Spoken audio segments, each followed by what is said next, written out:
My name is, immodestly I should say, my name is Rose Jolly, and I am the Vice Chair of the Humanities at Penn State. I only just arrived there, so please don't ask me about institutional history or the game, because I won't be able to talk to you about that. So I just wanted to talk to you a little bit about some of the work that I've done that brought me as the Vice Chair of Human Rights to Penn State.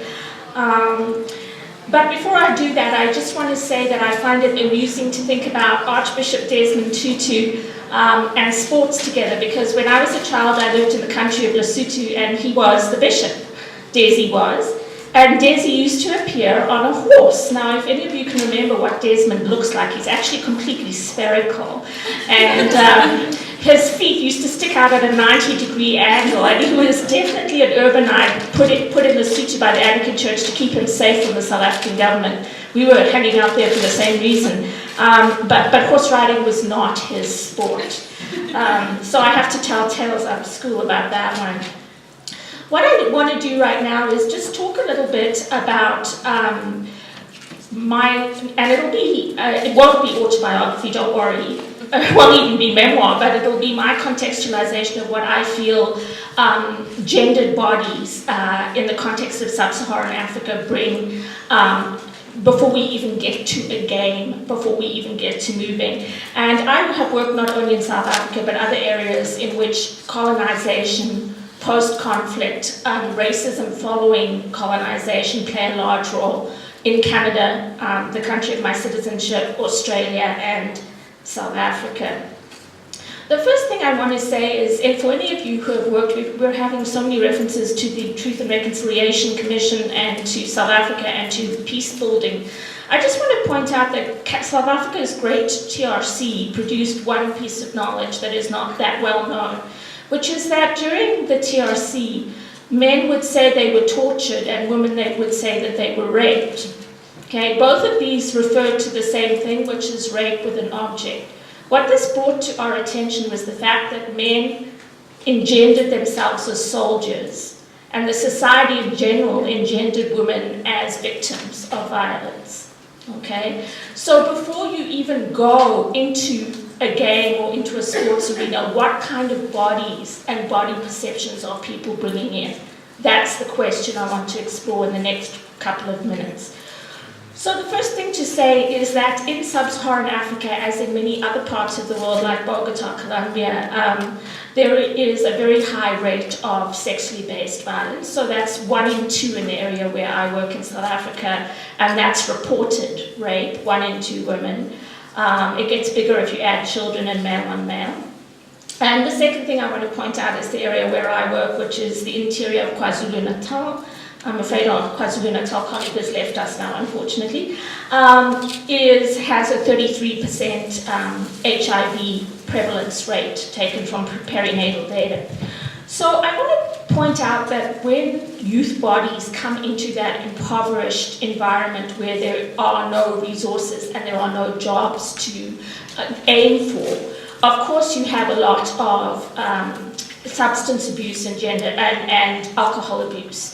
And South Africa has this key knack of producing the worst kind of made-up drugs on the planet. The most latest of them is called the Red Devil, and it's made up of a mixture of antiretroviral drugs and alcohol and sulfides. And people do not get drunk, they actually go straight to wanting to jump in front of cars and things. In fact, it gets rid of all inhibition and logical reasoning altogether. So we call drugs and alcohol the pre-rape kit, as with our, sense of humor that you develop when you work on gender-based violence in a consistent way.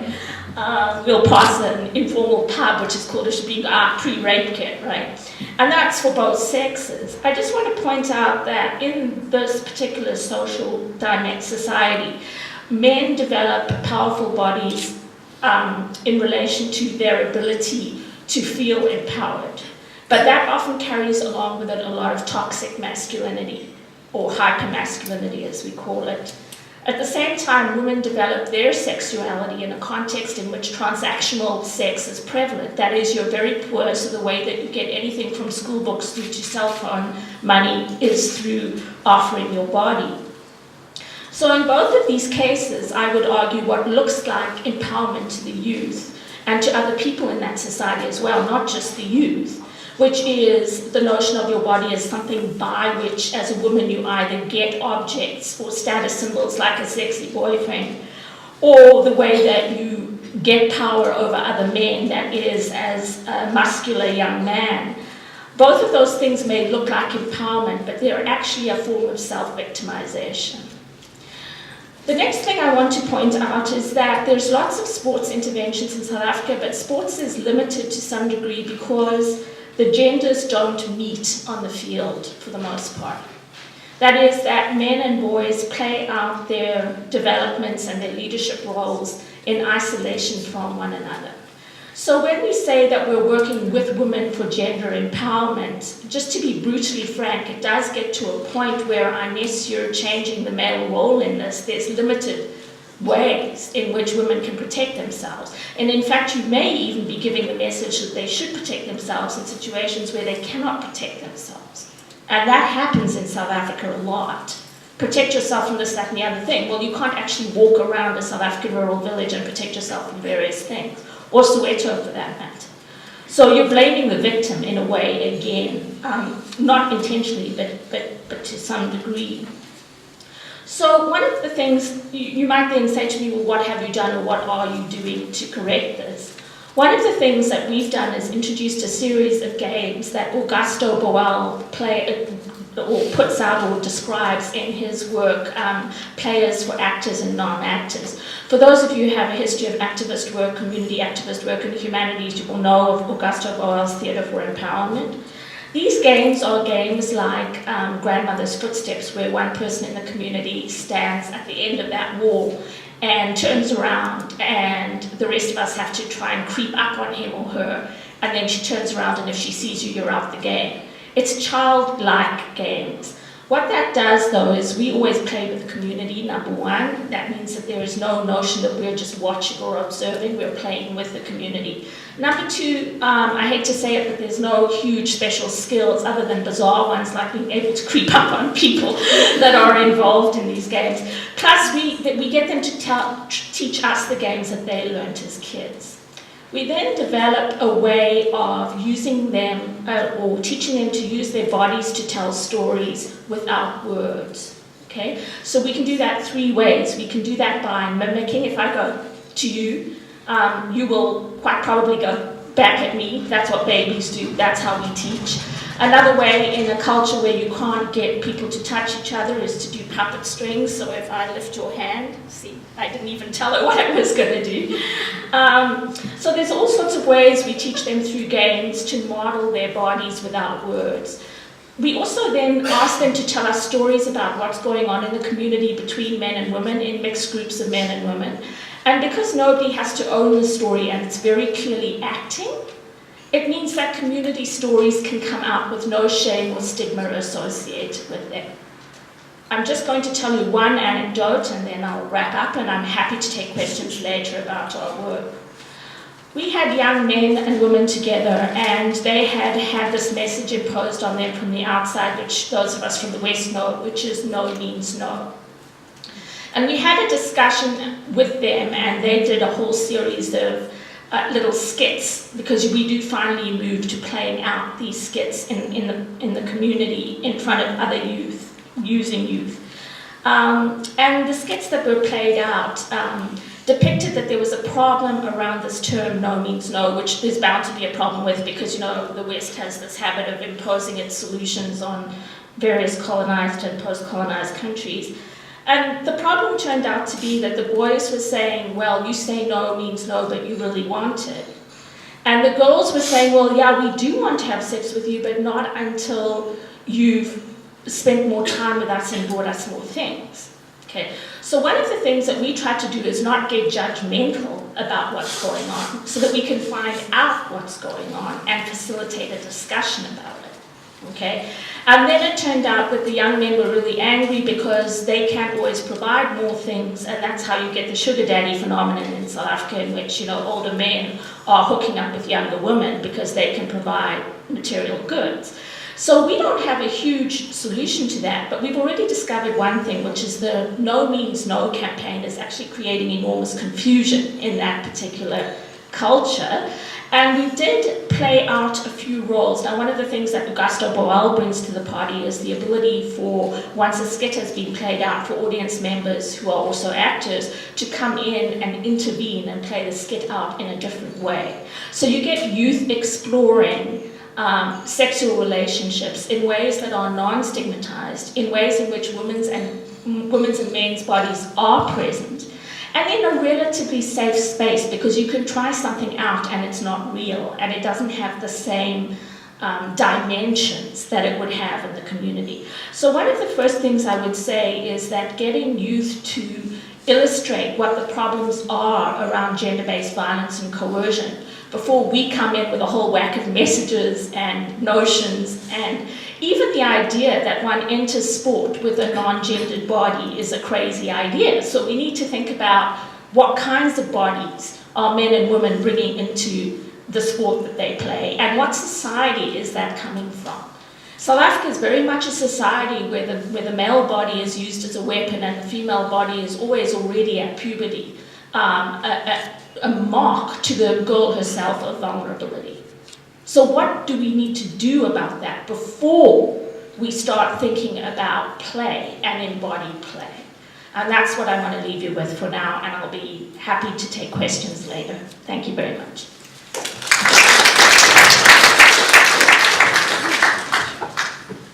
So my name is Jill Engel, and I'm a professor at Penn State Law, which is our law school at Penn State University. And I'm going to talk briefly. As you can see, I only have 4 slides, so I promise it will be brief.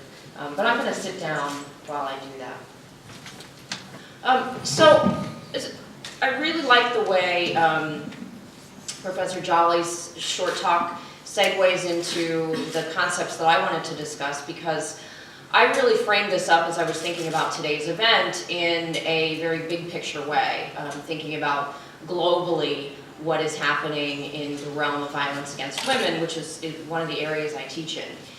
And in that spirit, I took a look at what the UN and all its iterations, including but not limited to the one we're involved in today with UNESCO, but what the UN is doing about violence against women.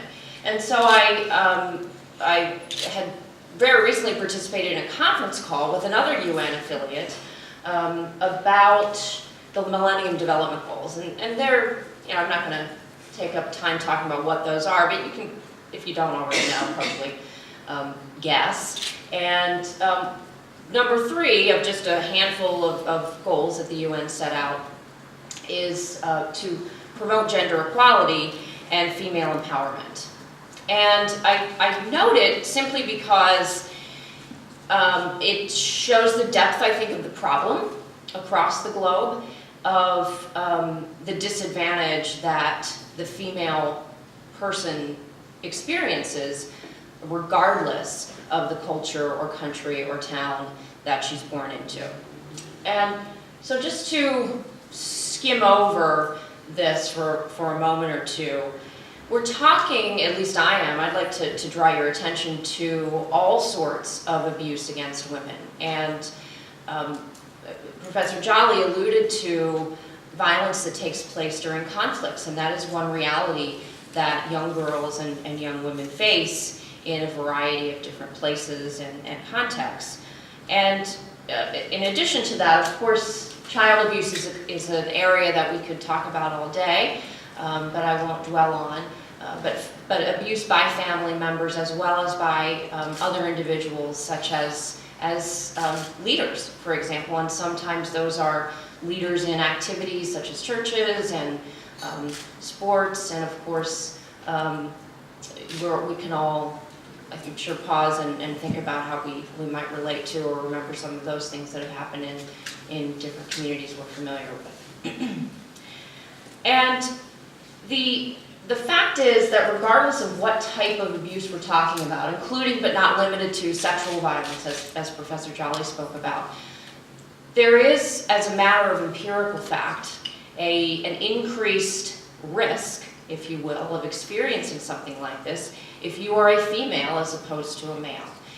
And the sexual aspect of certain types of abuse and violence that take place I think, highlights that heightened vulnerability. And Professor Jolly's example of characterizing yourself as having been raped if you're a female, or having been tortured if you're a male in the same town, in the same conflict-based context, I think really it helps me illustrate the point that I wanted to make.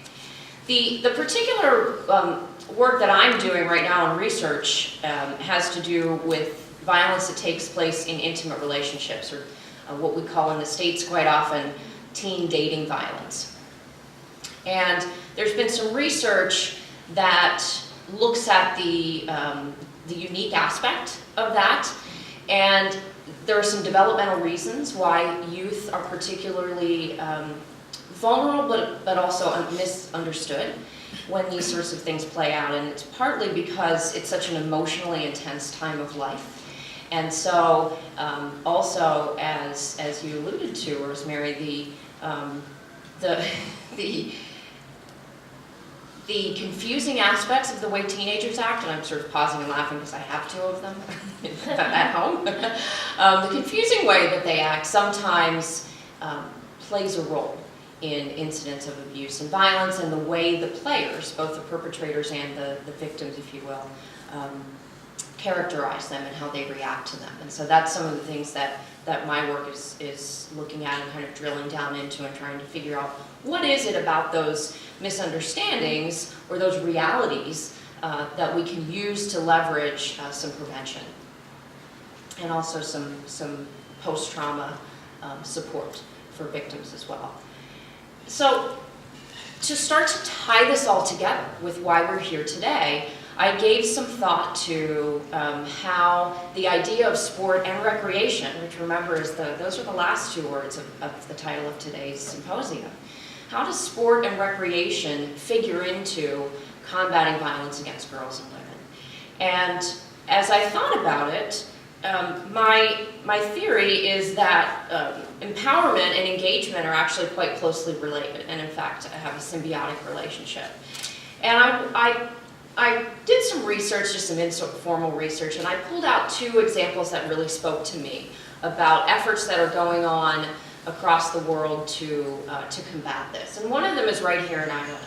So although this is purely from a third-party perspective, I have no involvement in this amazing project, but I wanted to share it with all of you who maybe don't know about it. So the Mayo Children's Initiative is obviously is based in Mayo and is run by a woman named Helen Mortimer. And the quote in blue on the slide is from her, and I'll just read it in case in the back it's perhaps too small. So she says that the aim of the Mayo Children's Initiative, which is a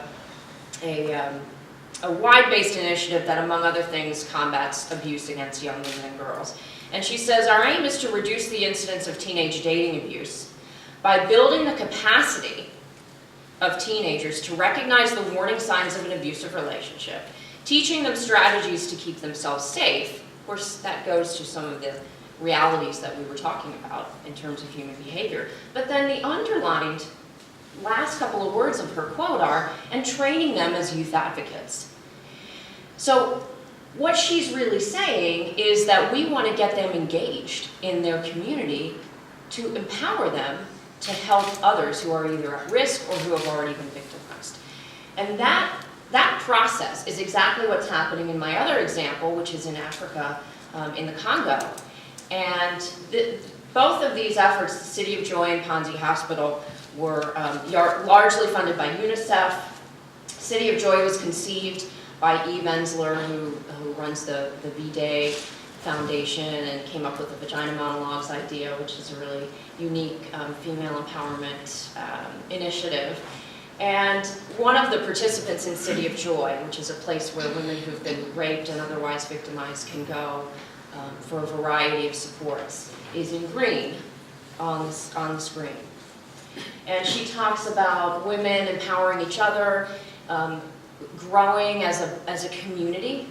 And I think that really, to me, drove home this idea that even post-trauma, building community engagement not only empowers those who have been traumatized, but their entire group of peers as well as other community members.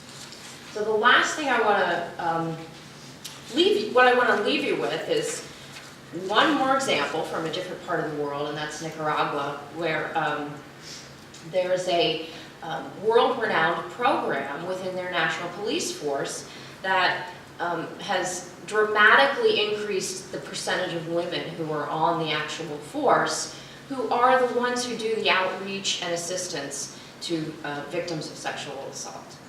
So again, the idea of both empowerment but also engagement.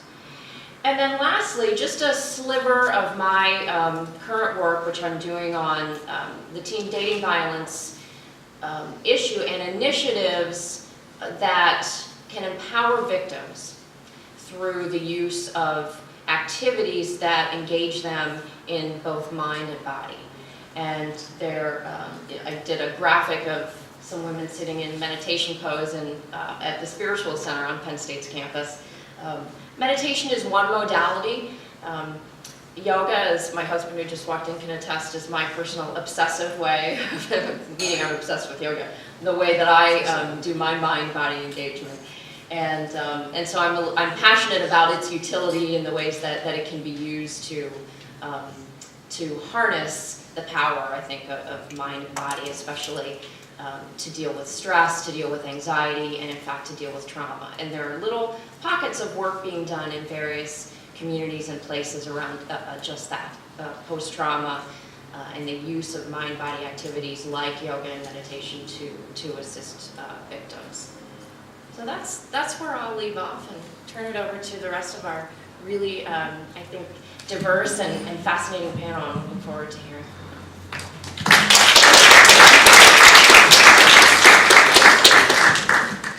Well said, thank you. So my name is Katie Ganser. I am a Boston native, but I've been living in Dublin for a year, so I kind of bring two different perspectives to the table.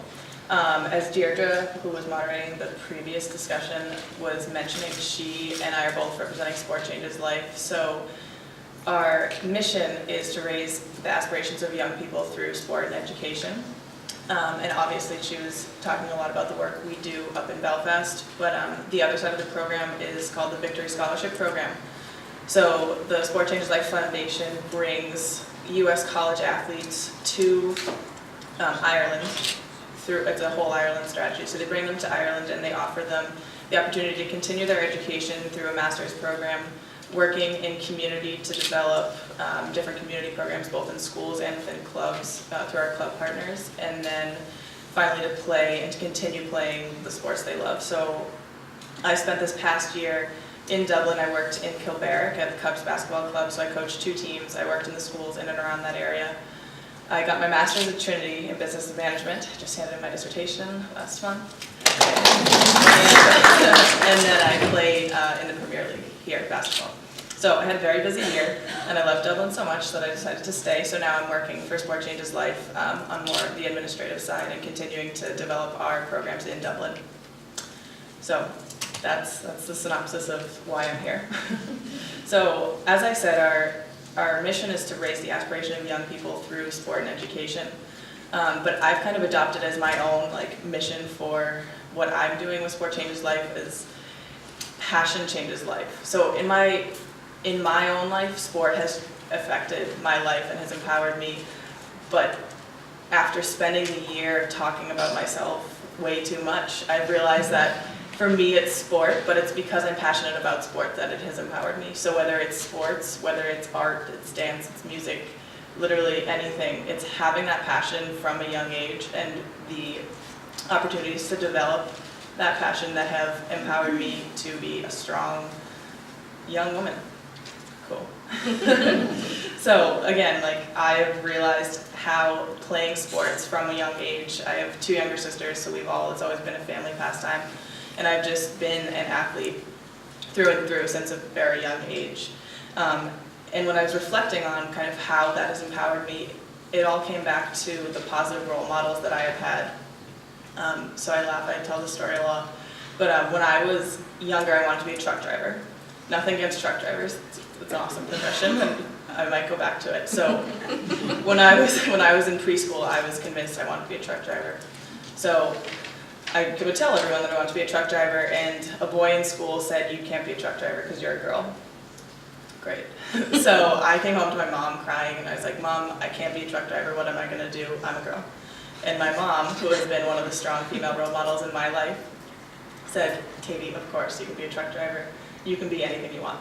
So we spent the next, well, I still do it, but whenever we saw a female truck driver, we would beep our horn and wave to prove that, yes, Katie, women can be truck drivers. So I think the importance of that story and the impact that it's had on my life is the positive influence that my mom, as a strong woman, has had just kind of throughout my entire life, and that's how I've developed. And in coaching, especially young girls, I coached an under-12 team and an under-17 girls team here, and I've coached in the past in the US. It's the lack of those positive role models that I think is where a lot of issues arise. So again, like through college athletics, I developed the skills to be confident, to communicate positively, all of these different things that I learned as an athlete that helped me become not only a leader on my own team and in the athletic department, but also within the entire campus community, and now internationally at Sport Changes Life and through my work here in Ireland. So one of the things when we go into schools, we like to deliver these sporting value workshops. So we teach kids that, so let's say we're playing a game similar to the Peace Players demonstrated earlier, but we'll do something to demonstrate how important communication is on a basketball court. And again, basketball isn't a very developed sport here, so it works kind of as everyone is on a pretty neutral playing field. So we'll take communication, or we'll take respect, those kind of things that are so important and kind of come naturally in a sporting environment, and then we'll take a step back and say, how do those apply in a school environment or in your family environment or within the community? That's a lot of the work that I've done down here. They do different work up north with our E-Hoops and She-Hoops programs, kind of doing more of the community engagement. And again, part of my work down here is going to be to extend those programs. So just one more story I'll share with you that kind of shocked me, kind of as a cultural shift. I won't project this onto any and all Irish people because I know it's not true. But in college, as a college basketball player, we were encouraged to communicate any and all the time, and that's kind of something that I embraced as both a player and a coach. So I have an under-13 girls team. We're not very good. We are probably the least talented team in the league, but we won a few games just because the girls are awesome and they love to work hard. Sorry. So I encourage them to talk. So when they're on the ball, they're screaming ball, ball, ball. When they're off the ball, they're screaming help, help, deny, deny. Sorry for those of you who don't understand basketball, but bear with me. So my girls were going out there, they were talking on defense, they were screaming and yelling, which is unbelievable to get an under 12 girls basketball team, but just take my word for it if you don't coach, to do that. So I was so proud of them, but the ref approached me and he goes, "They can't do that, it's not very ladylike." And it was just kind of like one of those, oh my gosh, moments. So, I had a nice conversation with him, and he proceeded to tell me how, as a ref, that was this, that, and the other thing. But I did take a reffing course last week, and it wasn't true. So it's one of those ways that gender is an issue. And gender is an underlying issue. I just did my whole dissertation on this, but it's at the bottom of a whole bunch of other issues. It's just an innate difference between men and women, and different sexualities and different, that's a whole other discussion. But there's influences that come from all over, and I think we just need to appreciate that. At the bottom line, there are differences between men and women, but it's finding a way to talk about them and collaborate and communicate and make the world a better place.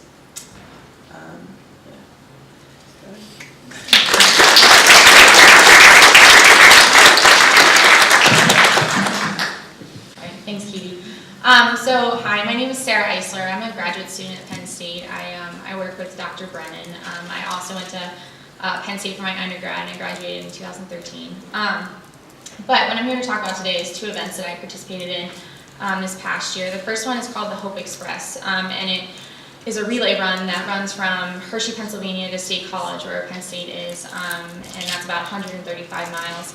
And the run, the Hope Express was on a much smaller scale than my next one, but there's 14 of us, all different ages, up to adults, and we did a relay run to kind of raise awareness, and then also as a bridging between the Hershey Medical Center that has a pediatric oncology unit, and Penn State's Thon, which is the largest dance marathon in the world, actually. Completely student run. They raise, over $10 million the past couple years. And so the run was kind of a symbolic, gapping between the kids that were too sick to attend Thon and the kids that were at Thon. So we ran letters that they were like, oh, if I was at Thon, I'd be doing this. And so that was the first one I did, and that was called the Hope Express. And so over the total night, I think I ran personally 10 miles, and the rest of us, everyone collectively would run 10 miles, 135 miles. The second relay run I did was for the 4K for Cancer, an organization based out of Baltimore, and that run was from San Francisco, California to Baltimore, Maryland, and I did that over the course of this summer with 25 other college-age students, and it was quite a large scale effort, I guess. We ran San Francisco, and we took kind of a zigzag route because our main purpose was to raise money and awareness for the Almond Cancer Fund, which is out of Baltimore, Maryland, and that fund does direct patient support for young adults that are affected by cancer. So it was us young adults doing this for young adults that have cancer. But I can get into the logistics of it. They were it's kind of hard to explain how we logistically did it every day, because it also kind of changed every day based on safety and how everyone was feeling and stuff. But basically every day on average we would run 10 miles a day. I think the longest day was 20 miles, the shortest day was 7 miles, and we had to break a couple every 4 or 5 days. So a lot of preparation and training went into that, and I've been a runner for the past 3 years, and I can talk at length about how running has changed my life and all the skills that I see running, how much it parallels real life and the things that I've gained from running. And whether it's a sport where you're on a team and you have teammates depending on you and your times, or running track and field or cross country, or just for recreation, like going out for a jog or being a casual marathoner or whatever.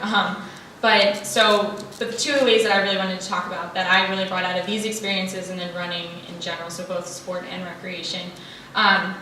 The first one was that it really builds a sense of resilience, I guess, because in running, you'll go out for a run one day and not have drank water the morning of, or run the past couple of days, and it'll be a great run. You'll go for really long, and it'll be awesome. You'll feel great. And then some days you'll go for 2 miles, which, the scale I'm at now, 2 miles is not a long time to run, but it's really, and you're just really painful, and you can't get through the run. It's really tough. And you're like, why am I having such a bad day? And sometimes your ankles are hurt, or something will go wrong, and it's kind of looking through and seeing the light at the end and telling me, you know what, tomorrow will be a better day, or maybe later will be a better day. And then just to continuously keep going and reaching towards your goals. So on each of the relay runs, we always had that end in mind, why are we doing this? What's the purpose? And so it really built that resilience, and also in life, I've just seen so many times about how I revert back to running, oh, remember that one day that was a horrible run or something, and then how great it felt to be done and to have pushed through that. And I countless amount of times that I've translated that into my own life, whether it's in school, with family, with stress, with anything else. And so that was one of the main things that I brought out of these experiences.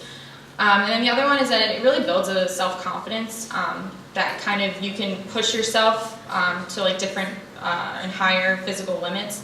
And in my recent past, I remember thinking 5 miles was the longest run ever. I don't understand how people can run marathons. 5 miles, 10 miles was so long. And I ran my first half marathon, and after that I was like, maybe I could do a marathon. And then I did a marathon, and I was like, oh my god, maybe I could do this. And it's just kind of seeing where is the next spot that you can take you, and then putting in the preparation, how good it feels to be done, and that you accomplish this goal and stuff like that. So so those are the two main things. Like I said, I could talk at length about how it's affected me in my life and built other skills, but so those are the two experiences.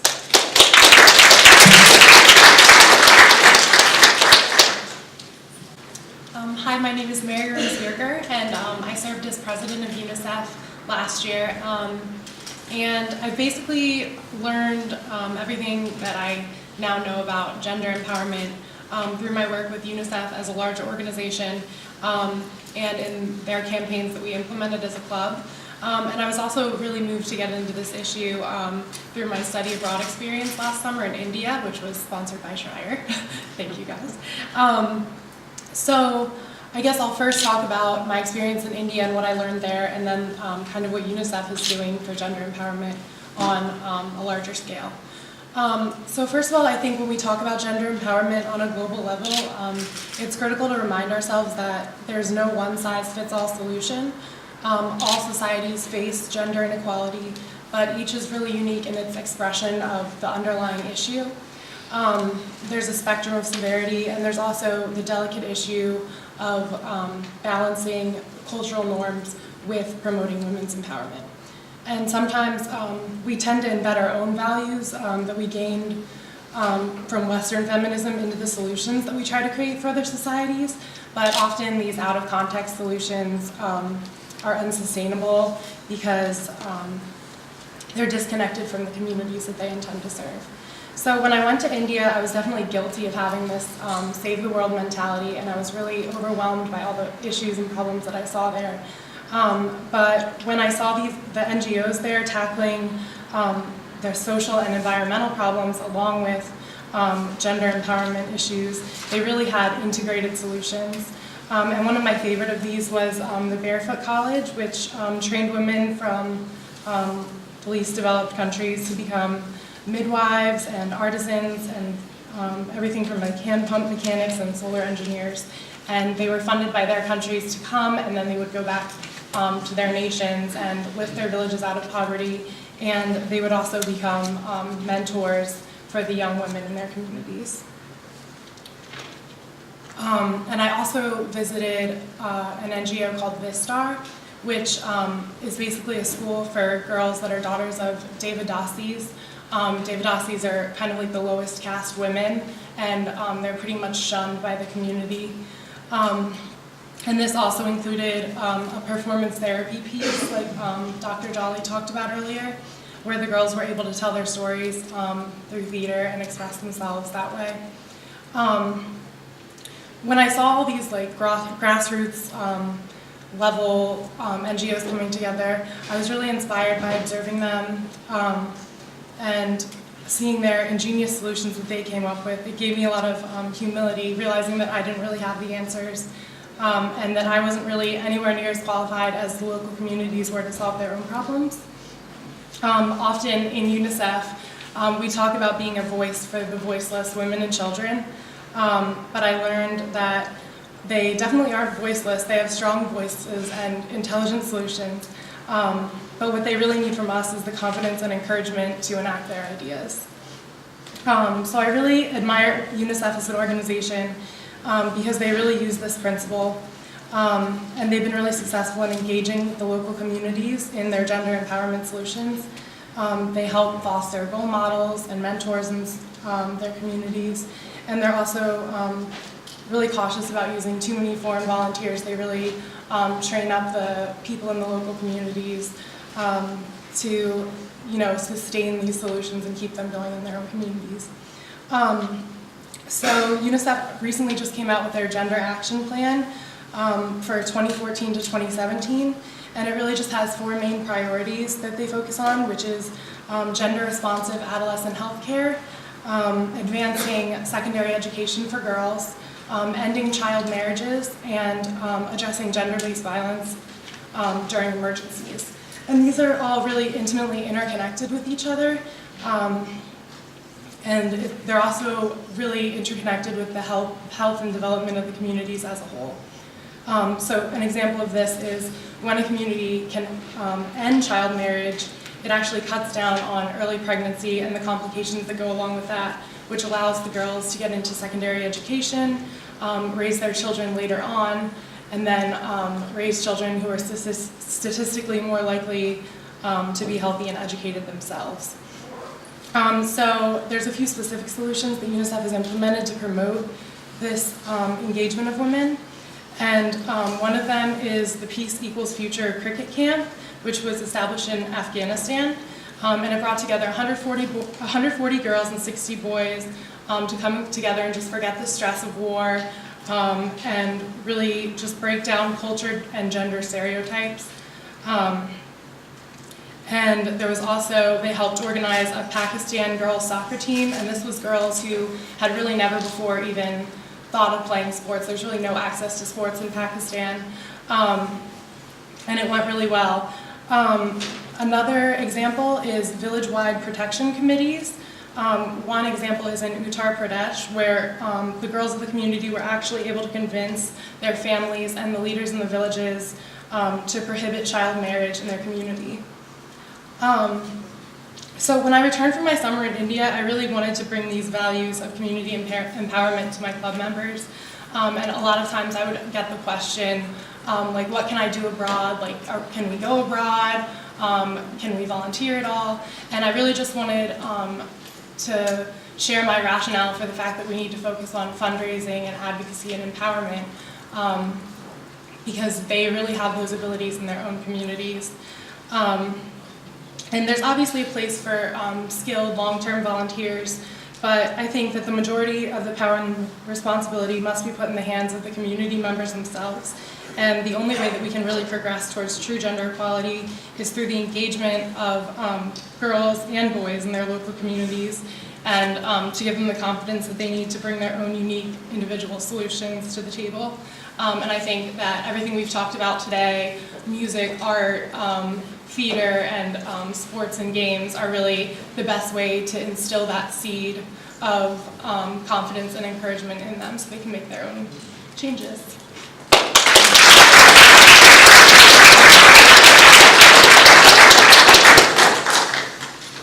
So very quickly, my name is Sue Redmond. I work with a wonderful organisation called Feroia. I head up their best practice unit, which is largely responsible for the development of curriculum for young people across Ireland. And we've done a lot of work with that in Cairns projects and in other areas internationally.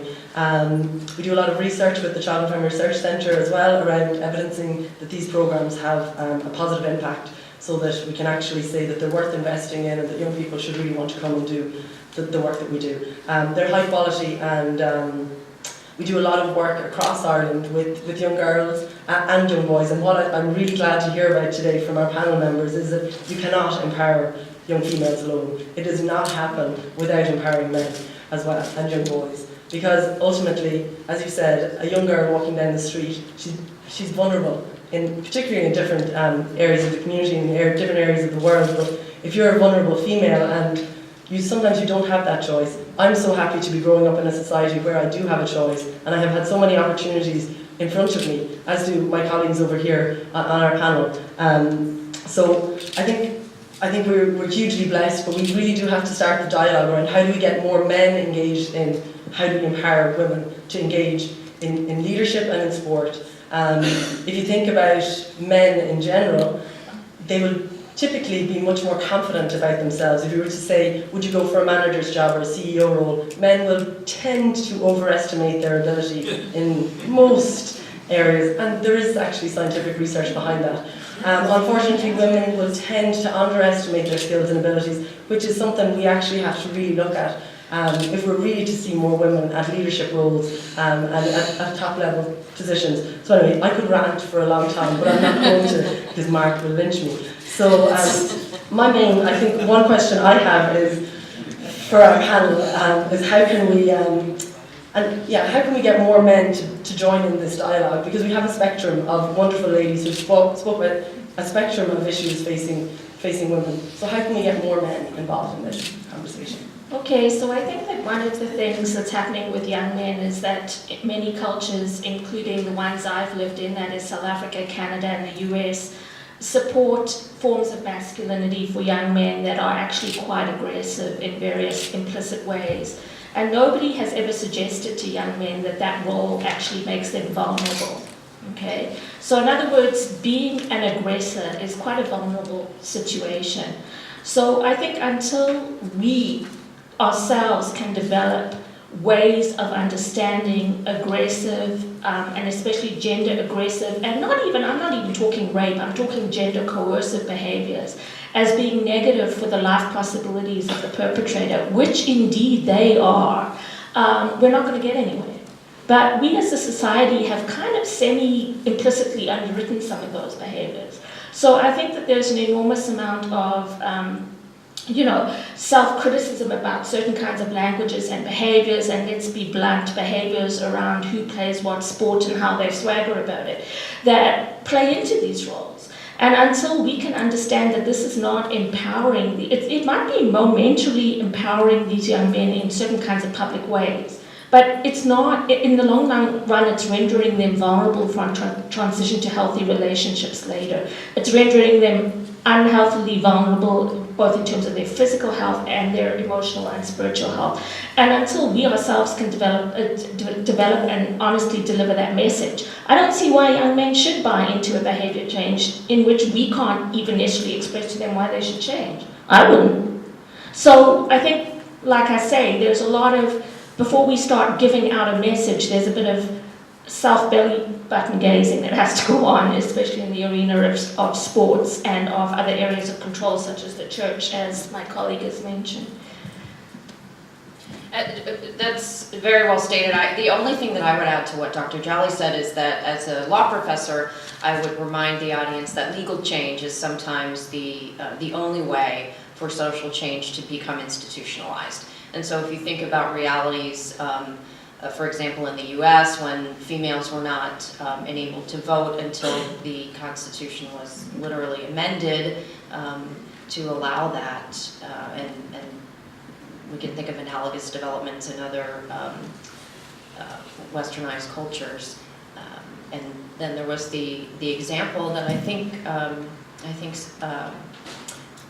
Mary Rose gave the example of the child marriage sort of mitigation that's taking place across both South Asia and in many African nations as well. Little by little, village by village, bit by bit, child marriage is decreasing.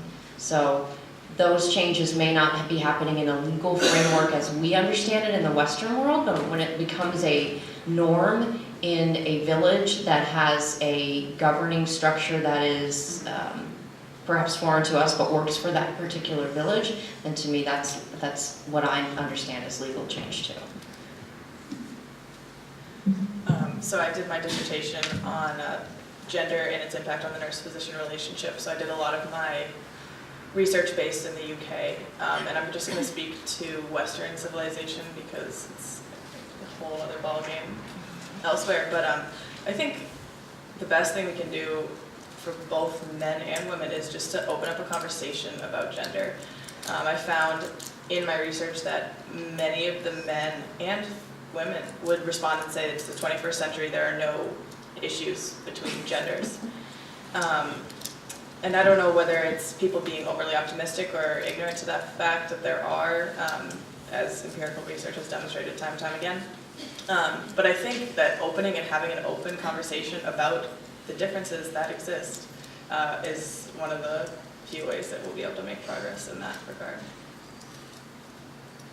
Just interestingly, as you're talking, I was just thinking of, we did a project in Zambia with the Alan Cairns projects, and it's a leadership program that was initially meant for young people, but the community leaders, when the workers on the ground went in to deliver it to young people, community leaders said, actually we want this for ourselves, we need this for ourselves. So we had community leaders, men and women, well the women weren't leaders initially, there was people in the community, all the way up to the chief, 65 or that rough age, take part in this youth leadership program. And they had about 30 people in the village take part in it. It was amazing. I had the good fortune to go over and do some evaluation work with them. And what they had done, they had done some work with the YWCA and looked at sexual violence amongst women, and then actually developed a community forum together where the equal gender representation, and actually set about developing a community action plan of how they were going to deal with issues of sexual violence in the community. And the men were standing up and going, like, before I used to demand certain things, and now like, I'm open to a conversation, and the women were going, I didn't even realise that I could not refuse sex. So different things around how the community started a dialogue, but that element of bringing leadership and grassroots development along the way was quite powerful.